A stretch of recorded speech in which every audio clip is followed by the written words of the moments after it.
नमस्कार, आप देख रहे आर्या न्यूज। मैं हूं रविशेखर। बुलेटिन की रुख करते हैं।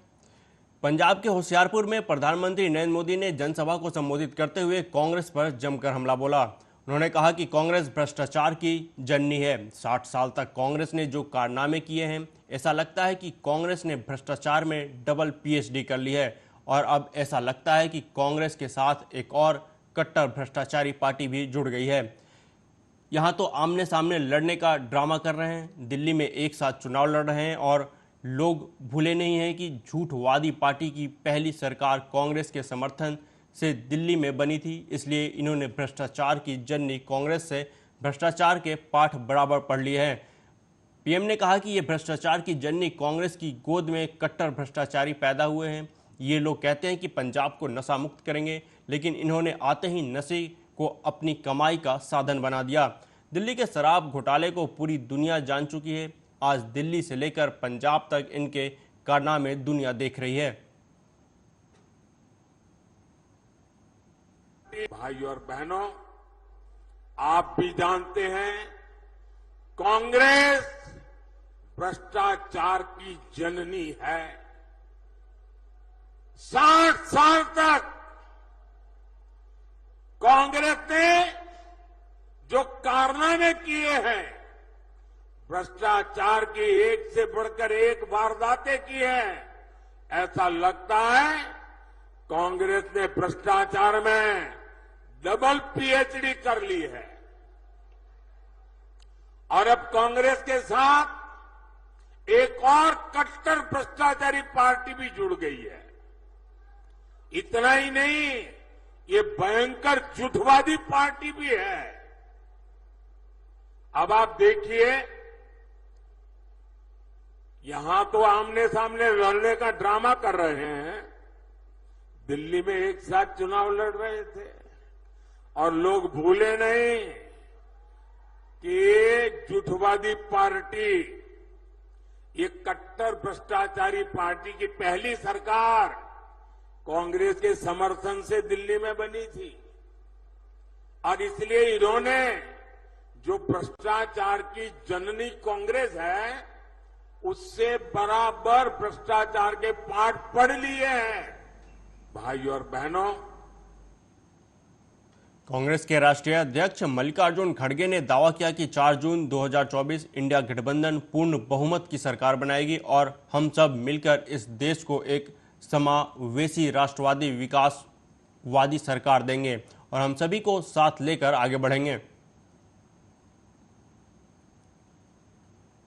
4 जून 2024 को हमें विश्वास है कि 4 जून 2024 को इस देश में जनता एक नई वैकल्पिक सरकार का जनादेश देगी।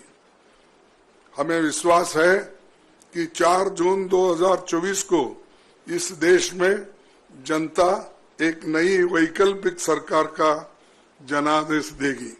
इसीलिए 2 बार पढ़ा मैं।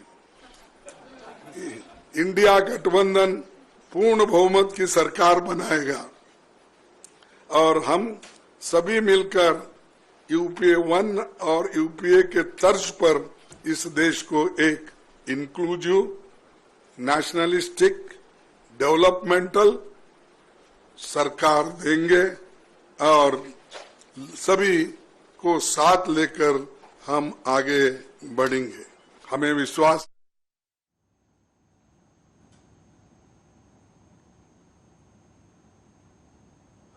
उत्तर भारत में प्रचंड गर्मी पड़ रही है। कई जगहों पर पारा 50 डिग्री सेल्सियस के करीब पहुंच गया है। देश की राजधानी दिल्ली भी इससे अछूती नहीं है। गर्मी से बेहाल लोगों को अब पानी की समस्या से भी जूझना पड़ रहा है। दिल्ली के कई इलाके जल संकट का सामना कर रहे हैं।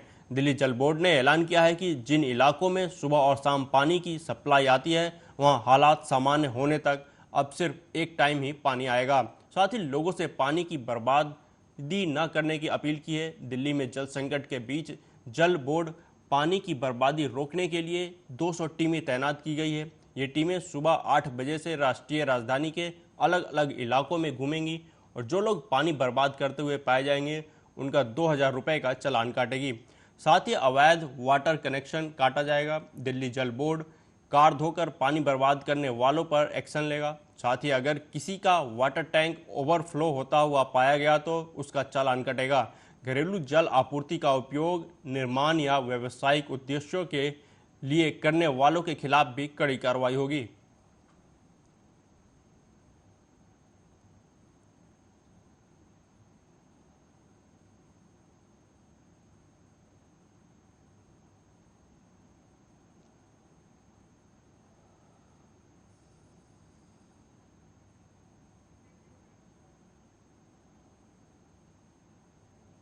वहीं दिल्ली जल संकट पर दिल्ली के स्वास्थ्य मंत्री सौरभ भारद्वाज और दिल्ली की जल मंत्री आतिशी ने समीक्षा बैठक की। बैठक के बाद दिल्ली की जल मंत्री आतिशी ने प्रेस कॉन्फ्रेंस की, जिसमें उन्होंने कहा कि हम एक सेंटर वाटर टैंक का वार रूम दिल्ली जल बोर्ड में स्थापित कर रहे हैं। इस वार रूम का नेतृत्व एक वरिष्ठ IAS अधिकारी द्वारा किया जाएगा। जो भी दिल्ली वासी पानी का टैंकर चाहते हैं वो 1916 पर कॉल कर सकते हैं। उन्होंने कहा कि 5 तारीख से दिल्ली के हर वोटर जोन में एक ADM स्तर और एक SDM स्तर के अफसर को तैनात किया जाएगा, जो त्वरित प्रतिक्रिया टीम बनाएगी, जो पानी की कमी वाले इलाकों में ग्राउंड पर उपलब्ध होगी। आतिशी ने कहा कि हम दिल्ली जल बोर्ड की 200 प्रवर्तन टीमें बना रहे हैं, जो पानी की बर्बादी की जांच करेगी और पानी की बर्बादी करने वालों पर 2000 रुपये का जुर्माना लगाया जाएगा।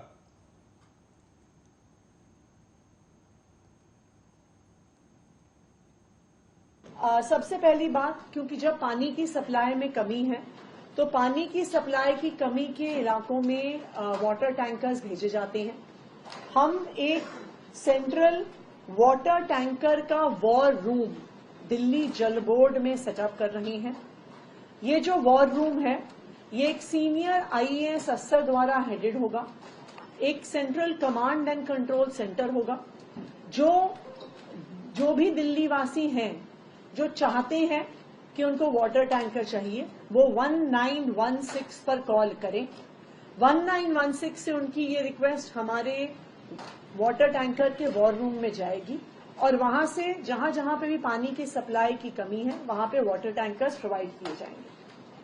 5 तारीख से, क्योंकि अभी सारे ADMs, SDMs चुनाव की काउंटिंग में व्यस्त हैं, लेकिन 5 तारीख से दिल्ली के हर वाटर जोन में, दिल्ली में 11 वाटर जोन्स हैं, वाटर डिपार्टमेंट के जोन्स पर एक ADM लेवल ऑफिसर और एक SDM लेवल ऑफिसर स्टेशन किया जाएगा। वो क्विक रिस्पांस टीम्स बनाएंगे कि जहां जहां पे भी पानी के कमी के हॉटस्पॉट्स हैं वहां पे ये ADMs, SDMs, उनके साथ उनकी तहसीलदार की टीम पूरी अवेलेबल होगी ग्राउंड पे टैंकर्स पहुंचाने में, पानी की समस्या का समाधान कर।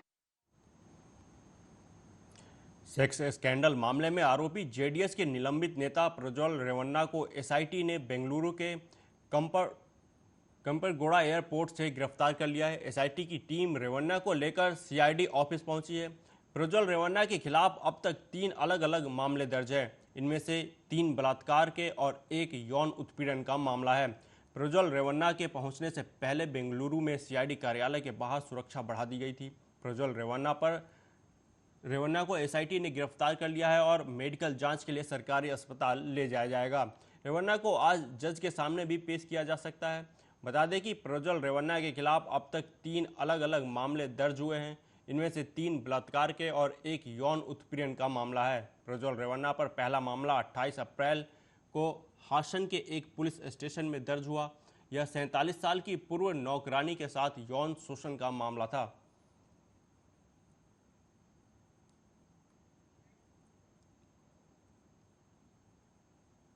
इन दिनों लोग भीषण गर्मी और लू की थपेड़ों से बेहाल हैं। सड़कों पर निकलना मुहाल हो गया है।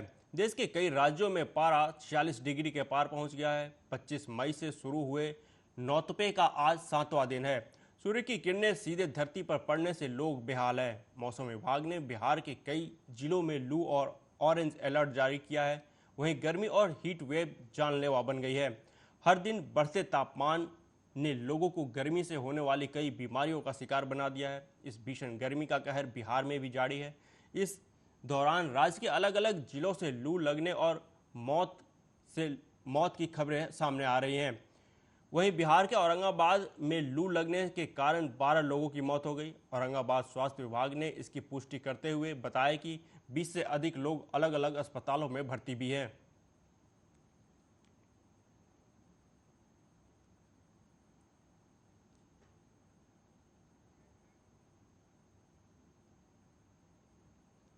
झारखंड में लोकसभा चुनाव के 7वें चरण की तैयारियों पर झारखंड के मुख्य निर्वाचन पदाधिकारी के रवि कुमार ने बताया कि राजमहल, गोंडा, दुमका में शाम 5 बजे प्रचार समाप्त हो गया है। उन्होंने बताया कि यहां कुल बूथों की संख्या 6258 है। इसमें से 241 बूथों पर सभी पोलिंग पार्टी महिलाएं हैं। वहीं गर्मी को देखते हुए सभी बूथों पर बुनियादी सुविधाएं उपलब्ध है और सुरक्षा के पूरे बंदोबस्त कर पर्याप्त मात्रा में सुरक्षा बलों की तैनाती की गई है।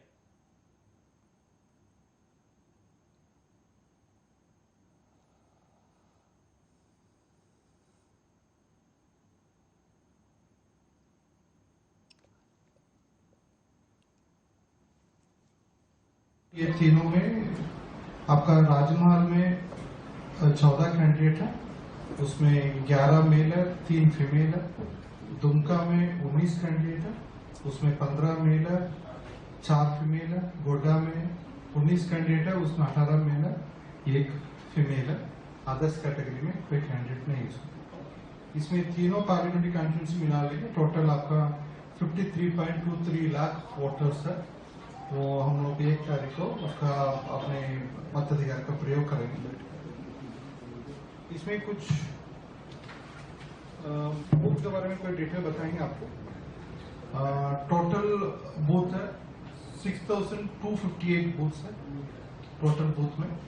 इसमें 241 बूथ में केवल सभी पोलिंग पार्टी उसमें फीमेल होंगे। फिर 7 बूथ ऐसा है वहां पर कितना भी वो पोलिंग पार्टी होंगे वो पीडब्ल्यूडी होंगे। फिर 11 बूथ होंगे वहां पर सभी वोट पोलिंग पार्टी है आपका यूथ होंगे, मतलब 21 उम्र के एज का नीचे होंगे। इसमें टोटल ये तीनों।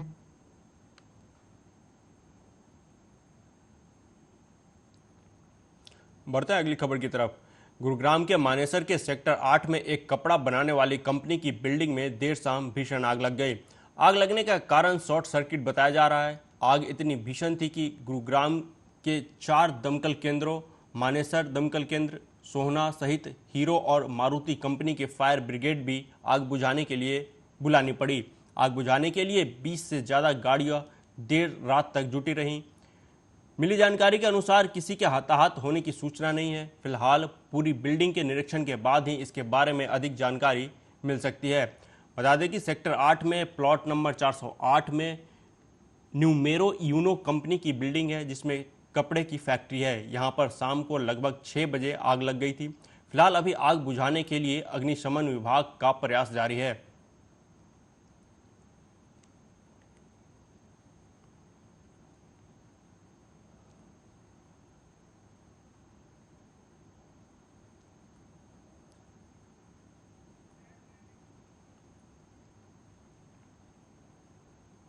बिहार के पूर्व उप मुख्यमंत्री और राजद नेता तेजस्वी यादव ने ये दावा किया है कि इस बार इंडिया गठबंधन की सरकार बनने जा रही है। इंडिया गठबंधन 300 सीटें पार कर रहे हैं।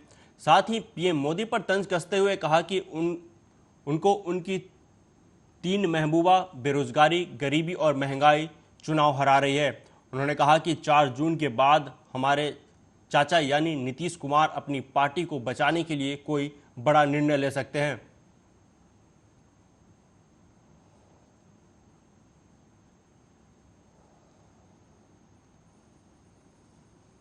आज अगर टोटल मिला लें मेरी सभाओं का तो 251 सभाएं आज शाम तक मेरा हो जाएगा।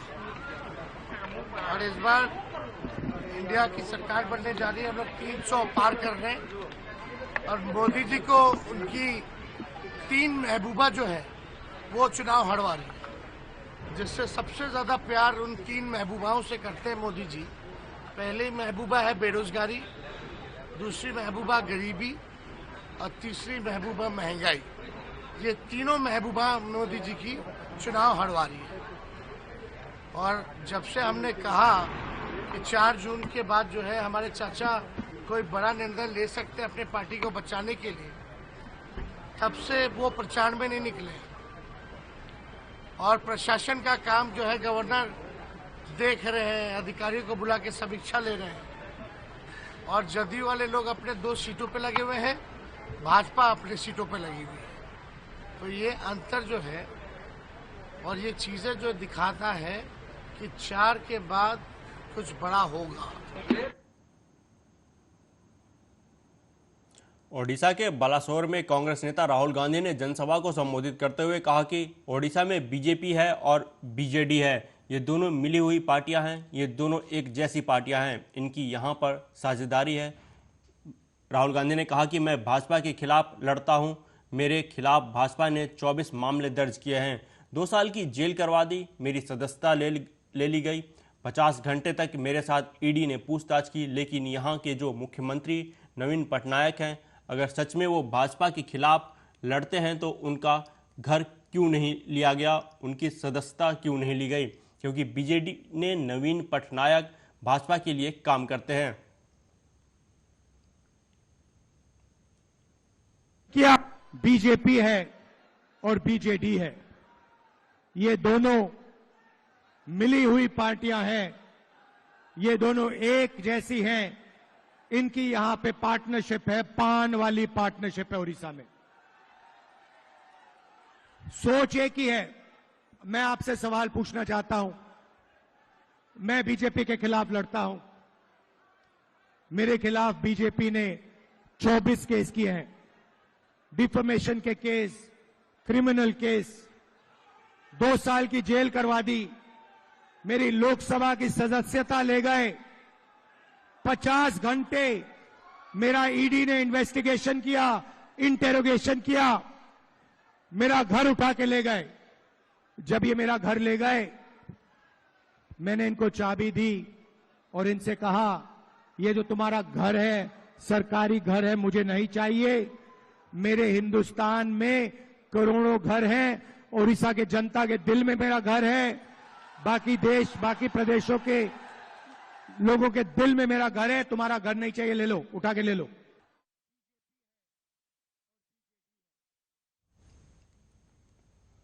उधर बिहार के उप मुख्यमंत्री सम्राट चौधरी ने कांग्रेस पार्टी पर निशाना साधते हुए कहा कि कांग्रेस पार्टी देश में लूट के लिए जानी जाती है, कांग्रेस इस देश को बर्बाद करने वाली पार्टी रही है। साथ ही आरजेडी को लेकर कहा कि लालू यादव का परिवार बिहार को लूटने वाला परिवार रहा है। ये कांग्रेस पार्टी देश में लूटने के लिए जानी जाती है। कांग्रेस इस देश को बर्बाद करने वाली पार्टी रही और बिहार को लूटने वाला लालू प्रसाद जी का परिवार रहा। ये कांग्रेस पार्टी। वहीं पीएम मोदी के बयान पर बिहार की पूर्व मुख्यमंत्री और राजद नेता राबड़ी देवी ने कहा कि कुछ होने वाला नहीं है, उनकी धमकी से आरजेडी और बिहार की जनता डरने वाली नहीं है। चुनाव का मुद्दा रोजगार, विकास, महंगाई और किसान है। हमारी सरकार बनेगी। उन्होंने कहा कि इंडिया गठबंधन को 300 पार सीटें मिलेंगी। कोई कुछ होने वाला नहीं है, उनका धमकी से अंदर घुटकी से कोई डरने वाला बिहार की जनता नहीं है, चाहे आरजेडी। इस बार चुनाव का मुद्दा क्या है मैडम? चुनाव का मुद्दा विकास है, बेरोजगार, चुनाव का रोजगार, विकास, महंगाई, किसानों को आय बढ़ाने के लिए, तो यही सब है मुद्दा हमारा। इस बार कितनी सीटें जीत रही है आपकी पार्टी? सब सीटें। कोई वहीं चुनाव प्रचार के अंतिम दिन जनसभा को संबोधित करते हुए महाराजगंज में सपा अध्यक्ष अखिलेश यादव ने कहा कि 400 पार का नारा देने वाली बीजेपी अब चुप है। बीजेपी सरकार जाने वाली है और उन्हें 400 सीटें हारने का डर है।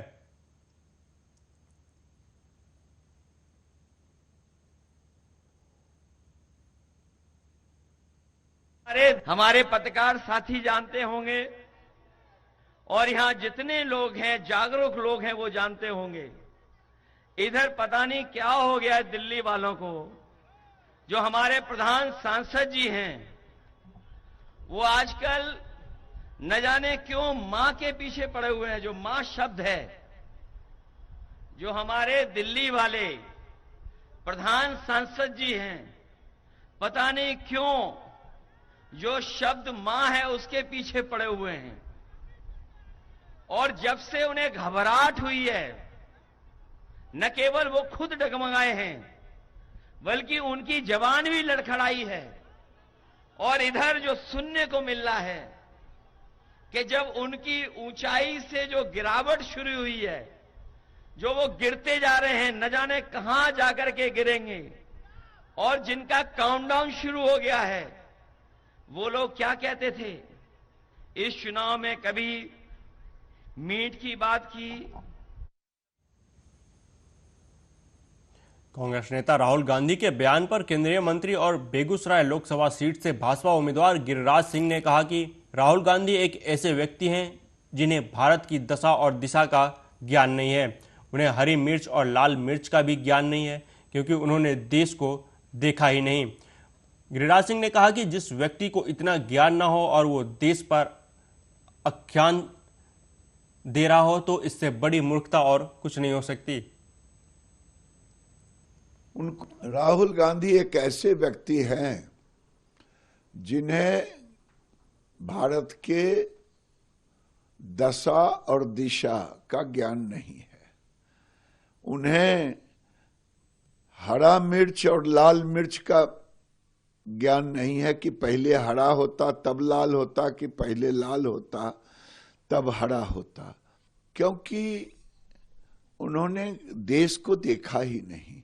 उनको तो अगर गाय के झुंड में गाय के मेल और फीमेल बछड़े और बछिया को कहे उठा के ले आओ, तो ये शायद बछड़े के बदले बछिया और बछिया के बदले बछड़े उठा ले।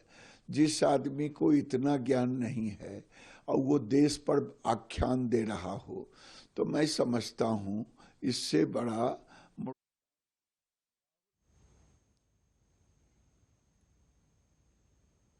वहीं नोएडा की एक बहुमंजिला सोसाइटी में एसी फटने से भीषण आग लग गई, जिससे कई फ्लैट आग की चपेट में आ गए। मामला नोएडा के सेक्टर 100 में स्थित लोटस बुलवार्ड सोसाइटी का है। एसी में ब्लास्ट होने से पूरा फ्लैट आग की चपेट में आ गया, जिससे सोसाइटी में रहने वाले लोगों में अफरा तफरी मच गई। आसपास के फ्लैट्स में रहने वाले लोग अपने फ्लैट छोड़कर ग्राउंड में आ गए। कई और फ्लैट भी आग की चपेट में आने की संभावना है। लोगों ने आग लगने की सूचना तुरंत दमकल विभाग को दी। सूचना मिलने के बाद आग पर काबू पाने के लिए दमकल विभाग की कई गाड़ियां मौके पर पहुंची। गनीमत रही कि आग पर समय रहते काबू पा लिया गया।